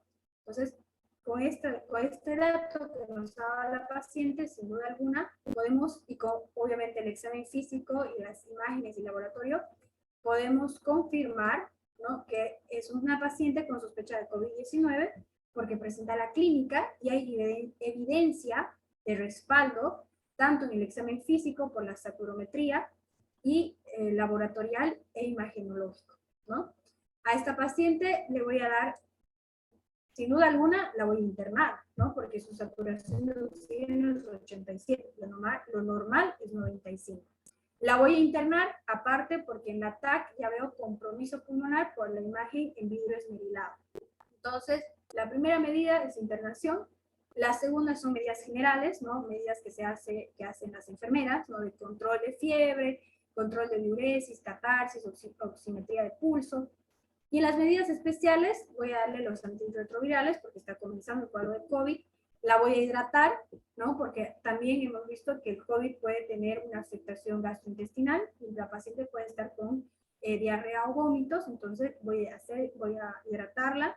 Control de saturación, corticoides. El primer día hemos dicho que se ha evidenciado que los corticoides disminuyen la probabilidad de empeorar el cuadro, ¿no? La dexametasona.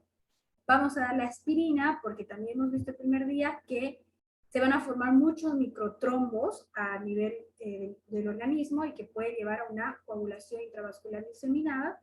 Entonces, de manera preventiva, yo le doy la aspirina, ¿no? Y el omeprazol se da como un protector gástrico, ya que pues está tomando muchos remedios, entonces tengo que hacer la cobertura de la mucosa gástrica con omeprazol en ayunas. El siguiente caso clínico es un paciente masculino de 4 años de edad que acude con su mamá a consulta presentando odinofagia de comienzo repentino, no presenta ni tos ni rinorrea, o sea, solo de la garganta, no está moqueando.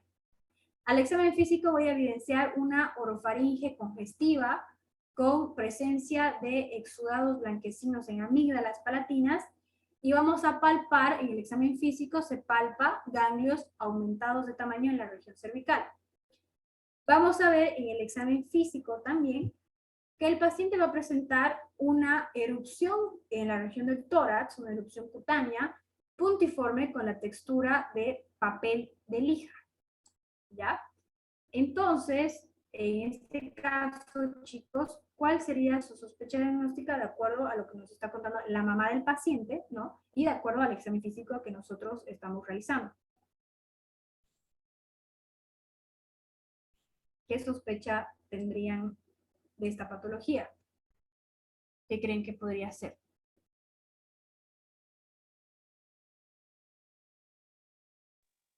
Una faringoamigdalitis por estreptococo beta hemolítico. Muy bien, excelente. Exacto, ¿no? Porque justamente nosotros hemos dicho que en esta patología, cuando es bacteriana, a diferencia de la viral, no presenta ningún síndrome catarral, o sea, no presenta tos, no presenta mocos, ni nada, es solo la garganta. Y en la extracción que yo voy a hacer en el momento del examen físico, voy a evidenciar las amígdalas aumentadas de tamaño y con las placas blanquecinas, ¿no? El exudado blanquecino, que sí se puede dar también en virus, pero es más característico de bacterias, ¿no? Entonces, muy bien. Y en niños hemos dicho que hay la posibilidad, ¿no? También hay una, también va a estar la clínica de la escarlatina, que es justamente esta erupción cutánea que se da en el tórax, que se da en niños, ¿no? Un paciente con faringoamigdalitis estreptocócica adulto es muy raro que presente escarlatina. En niños es más común, ¿no? Entonces, con toda la patología y toda la sintomatología, pues muy bien, podemos diagnosticar a este paciente con una faringoamigdalitis estreptocócica. Sí, es estreptocócica causada por el beta hemolítico del grupo A, ¿no? Porque tenemos la evidencia del respaldo del examen físico y la clínica. Si yo tuviera la duda, ¿no? Hemos dicho que mandamos a un cultivo, ¿no? Yo le saco una muestra del epitelio que está en la parte posterior, en la orofaringe, lo mando a cultivo y en cultivo ya me va a dar un diagnóstico definitivo, ¿no? De esta bacteria. Y el tratamiento, ¿cuál va a ser? Vamos a darle penicilina, ¿no? Se va a dar penicilina bioral cada 8 horas por 10 días. Dependiendo de la edad del paciente, esta penicilina puede ser pues en jarabe, ¿no? En jarabe. O también le puedo dar intramuscular, ¿no? Lo puedo pinchar con penicilina y hago cobertura, sobre todo la penicilina G-benzatínica, que tiene un mayor periodo de acción.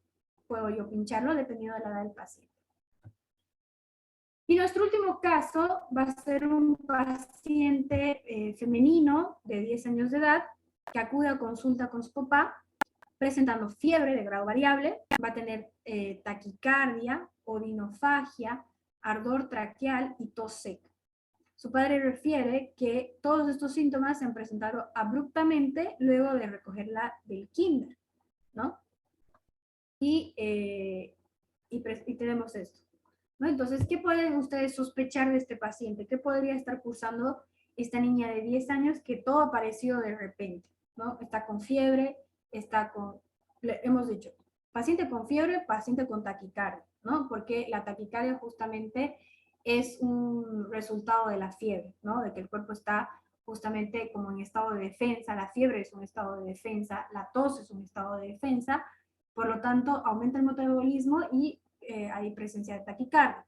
La odinofagia es el dolor en la garganta, esto característico que es el ardor traqueal, y todos estos, o sea, este ardor traqueal, esta molestia, por supuesto que va a generar el reflejo de la tos, y va a ser una tos seca, no va a ser una tos con expectoración, ¿no? Y el papá ha dicho que todo esto ha parecido muy rápido, ¿no? La recogió del kinder, que es un lugar donde ella está expuesta a otros niños, ¿no? A contacto con otras personas, y la paciente ha presentado este cuadro. Entonces, ¿qué es lo que ustedes podrían sospechar? Tal vez una gripe por influenza. Muy bien, Diego, excelente. ¿Alguien más puede dar alguna otra sospecha clínica? Muy bien, Belén.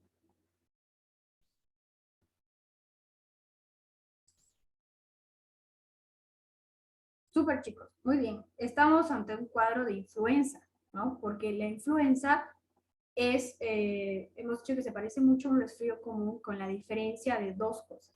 La primera, que se presenta al tiro, ¿no? O sea, es la instalación del cuadro es tan abruptamente que al paciente lo bota en cama, pero muy rápido, ¿no? Y también va a presentar lo que es el ardor traqueal, que no presenta ninguna otra patología, va a presentar ardor traqueal. ¿No? Ni resfriado, ni la rinosinusitis, ni COVID, nada.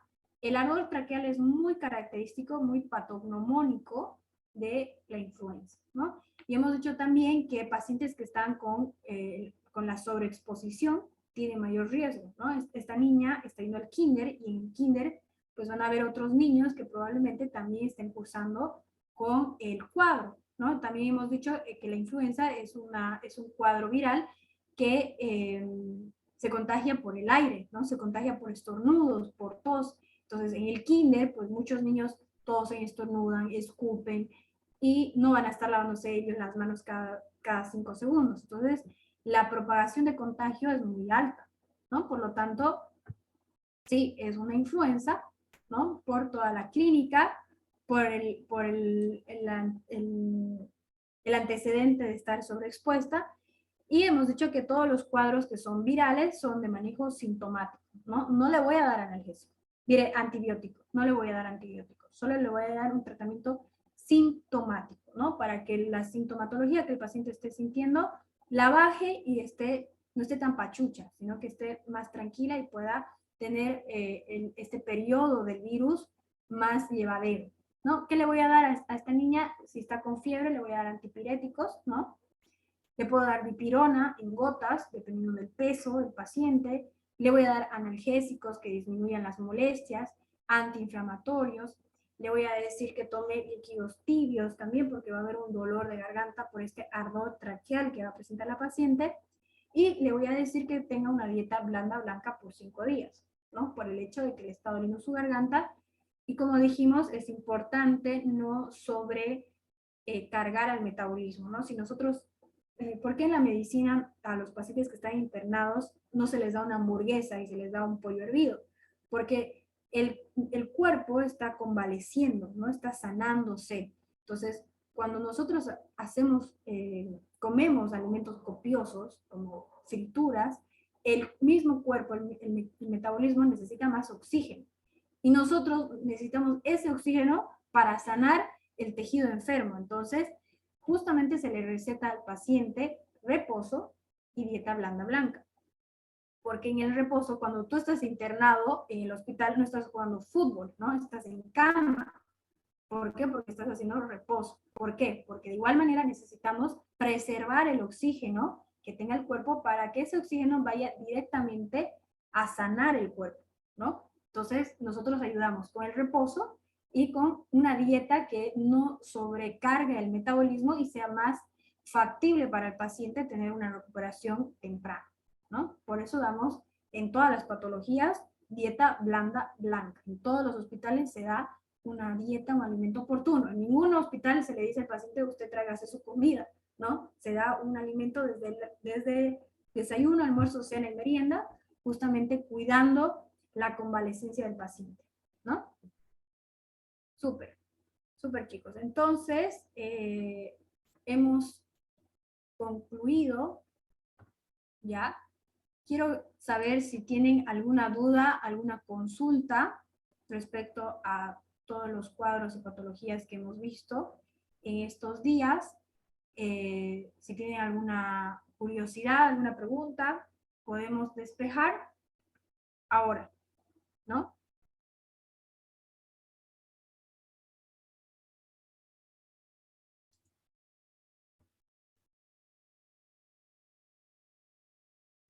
Doctora, una pregunta. Dime, Ana. Em, la pérdida del gusto y el olfato, o sea, solo exclusivamente es en el COVID, en ninguna otra patología respiratoria podría presentarse esto o solo por COVID. Ahora, Ya, mira, la pérdida del olfato y del gusto no es exclusivamente del COVID, ¿no? Por ejemplo, un resfrío común te puede disminuir la sensibilidad, ¿no? General, y la rinitis alérgica también, ¿no? Pacientes que tienen la rinitis alérgica, que siempre están estornudando, moqueando, no huelen nada casi nunca, ¿no? Porque constantemente la mucosa está congestionada. ¿Por qué nosotros podemos orientarnos en COVID cuando aparece la pérdida del gusto y del olfato? Porque está acompañado de otra sintomatología, ¿no? Por ejemplo, no es normal que tú estés, por ejemplo, con diarrea y que no sientas el gusto y el olfato. No hay mucha relación en un cuadro específico, pero en COVID sí. Entonces, si tú tienes, por ejemplo, una rinitis alérgica y nada más, sí, probablemente pierdas el gusto y el olfato, ¿no? ¿Por qué? Porque obviamente toda la mucosa de esa región está comprometida, está congestionada, está inflamada. Pero una vez que pasa eso, recuperas el gusto y el olfato. En cambio, en el COVID-19 se ha reportado, por ejemplo, gente que está más de 8 meses sin sentir olfato ni gusto, ¿no? Respondiendo a tu pregunta, no es exclusiva del COVID-19. Nosotros nos funciona como diagnóstico diferencial cuando podemos asociarlo a otra patología, o sea, a otros síntomas, ¿no? Por ejemplo, si estás con pérdida de gusto y olfato y estás saturando menos de 90 y has estado en contacto con una persona que tenía COVID, entonces mi sospecha diagnóstica se va a dirigir más hacia COVID, ¿no? Hay que estudiar estos síntomas en conjunto y ver todos los antecedentes del paciente, si ha viajado, si no ha viajado, si ha estado en contacto con algún familiar o con alguna persona sospechosa o caso confirmado de COVID-19. Entonces, en relación a toda esta información que tengo, yo recién puedo hacer una sospecha diagnóstica, ¿no? Teniendo en cuenta la pérdida de gusto y la pérdida de olfato. Pero sí sí puede estar presente en otras patologías respiratorias.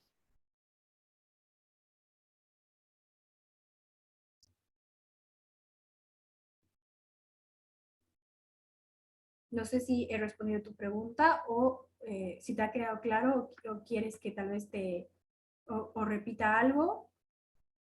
No, sí, doctora, me quedó muy claro. Gracias. Súper. ¿Alguien más, chicos?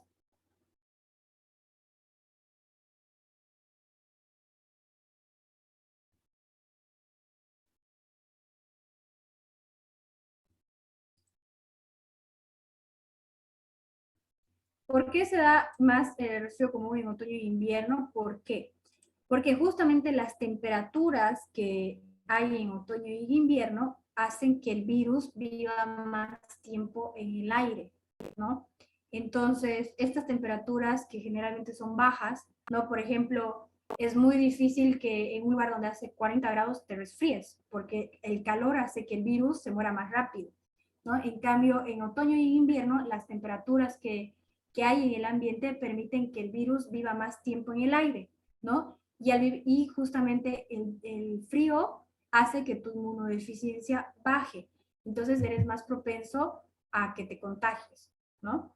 Justamente por eso en estas épocas de otoño e invierno hay más casos de resfrío, de influenza, de COVID, porque los virus tienen mayor tiempo de vida en el aire, porque la temperatura del aire les permite mantener su ciclo. En cambio, en el calor, pues en el calor tienden a morirse más rápido, ¿no? Por eso es que ocurre eso.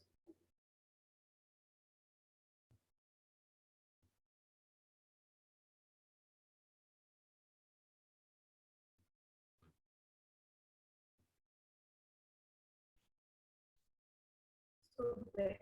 ¿Alguna otra pregunta, chicos? ¿Consulta? Sus preguntas están muy interesantes y seguro muchos también tienen esas dudas, entonces está muy bien. El resfrío, mira, cuando tú estás con resfrío, en realidad el helado se recomienda tomar no el resfrío común, ¿no? ¿En qué patologías yo puedo recomendarle a mi paciente que haga consumo de helado? Por ejemplo, cuando te sacan las muelas del juicio, eso está muy inflamado. No está infectado, está inflamado. Entonces el frío del helado va a permitir que eso se desinflame. Cuando tú estás infectado, que es diferente, justamente el helado va a hacer que el área de la orofaringe sea más propensa a pegarte el virus, ¿no? Por eso no se aconseja justamente helado en pacientes que están resfriados, ¿no? Porque hacen que que esa área esté a una temperatura en la que el virus pueda multiplicarse, ¿no? Cosa que es diferente, por ejemplo, cuando te sacan las muelas. Cuando te sacan las muelas, el dentista siempre te dice, toma helado, ¿no? Y sobre todo helado de canela, porque el canela es un antiinflamatorio natural. Entonces, en ese caso, sí puedes tomar helado porque no estás infectado, está inflamado. Entonces, para bajar la inflamación, como no puedes ponerte hielo aquí todo el tiempo, te tomas un helado. En cambio, en el resfrío común, lo único que haces tomándote helado es favorecer la replicación viral porque esa área va a estar a una temperatura fría. Entonces eso es conveniente para el virus, ¿no? Es diferente.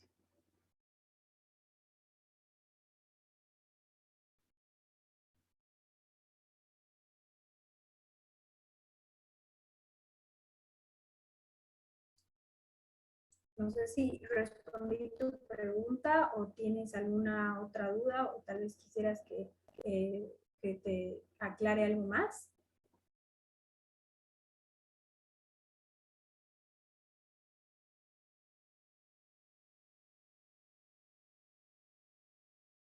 ¿No? En el resfrío hay inflamación e infección. Y por eso no puedo darle yo helado. Si fuera solo inflamación, sí, pero hay infección. Hay infección por un agente, por un microorganismo. En cambio, en la sacada de las muelas del juicio hay inflamación porque se ha hecho un corte, no porque se ha infectado, sino porque se ha abierto un acceso al interior. En la laringitis, sí, en la laringitis existen 4 grados, ¿ya? El primer grado, el segundo grado, bueno, primero, segundo, tercero y cuarto, ¿no? El primer grado quiere decir que no está tan, sí hay una tos, pero el paciente está bien, ¿no? No está cianótico, no hay obstrucción de vía aérea ni nada. Entonces, el tratamiento que yo le doy es ambulatorio, ¿no? Lo reviso y le doy su tratamiento para que se vaya a su casa. El grado número 2, ya hay una tos y ya veo cierto comportamiento un poco que me llama la atención, ¿no? El paciente está con una tos que se ahoga de tanto en tanto, entonces le voy a dar el tratamiento y lo mantengo en observación. Unas 4 horas que se quede ahí en emergencias y yo vea y le vaya controlando la saturación. El tercer grado es cuando ya mi paciente ya tiene accesos de tos que lo ahogan, ¿no? El paciente tose y se pone azul, ¿no? Y yo reviso la saturación y está baja, ¿no? Y veo que mi paciente se ahoga, constantemente tose y se ahoga. Entonces, lo interno. A partir del grado 3, yo interno a mi paciente y ya le voy a pasar oxígeno, ¿no? Por puntas nasales o por máscara. Le voy a pasar dexametasona para que baje la inflamación de la epiglotitis y puedo pasarle, dependiendo, nebulizaciones de adrenalina para que eso también disminuya la inflamación. Y el grado 4 es todo lo que pasa en el grado 3, más acentuado, con mayor riesgo de que el paciente se ahogue, y considero la posibilidad de entubarlo al paciente, ¿no? A partir del grado 3 yo ya lo tengo que internar porque tengo un gran riesgo de que mi paciente pues se ahogue, ¿no? La epiglotitis obstruya totalmente la vía aérea y mi paciente se ahogue y se muera, ¿no? En la faringoamigdalitis se presenta la hepatomegalia y la esplenomegalia.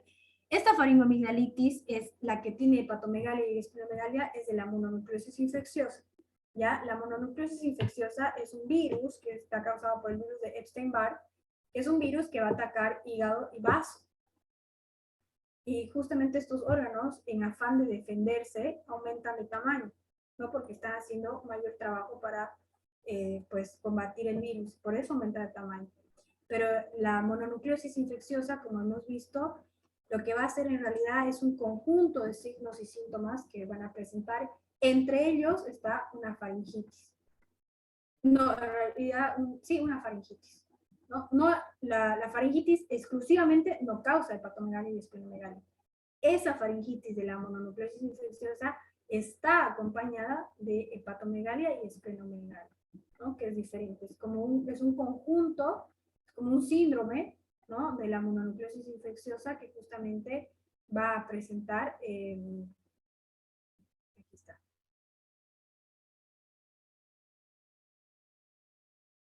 Está causada por este virus, que es el virus de Epstein-Barr y citomegalovirus, que te va a presentar una manifestación clínica florida, ¿no? La faringoamigdalitis va a presentar la linfadenopatías, tanto anterior y posterior, el agrandamiento del vaso y del hígado y el rash cutáneo.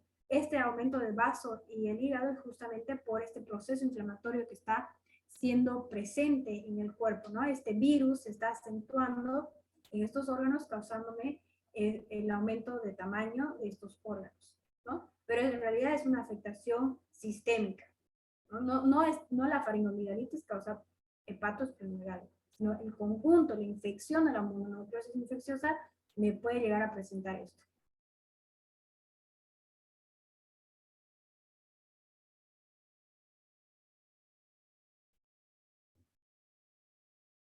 No sé si respondo, Julia y Ana, no sé si respondo sus preguntas. Súper. Si tienen alguna otra duda, pregunta, chicos, con duda, están muy buenas sus preguntas, sus aclaraciones, para que les aclare, está muy interesante.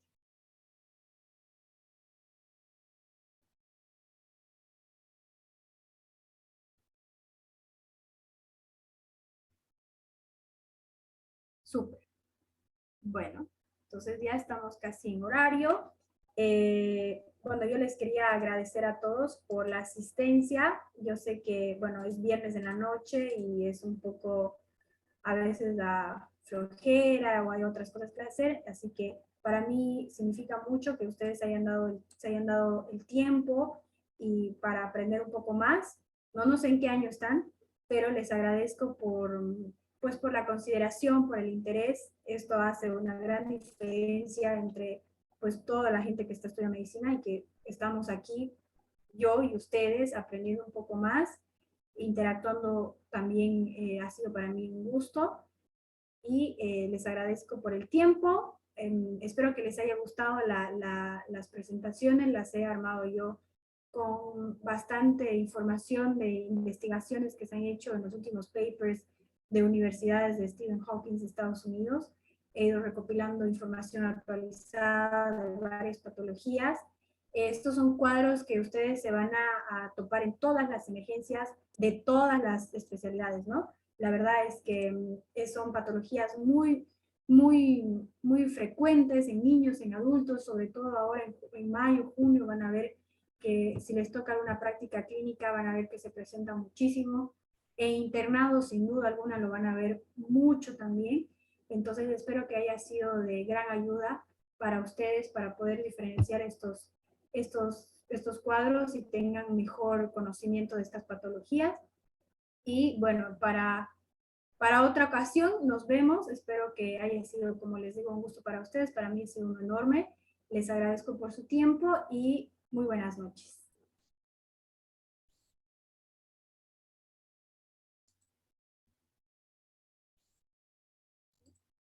Buenas noches, doctor.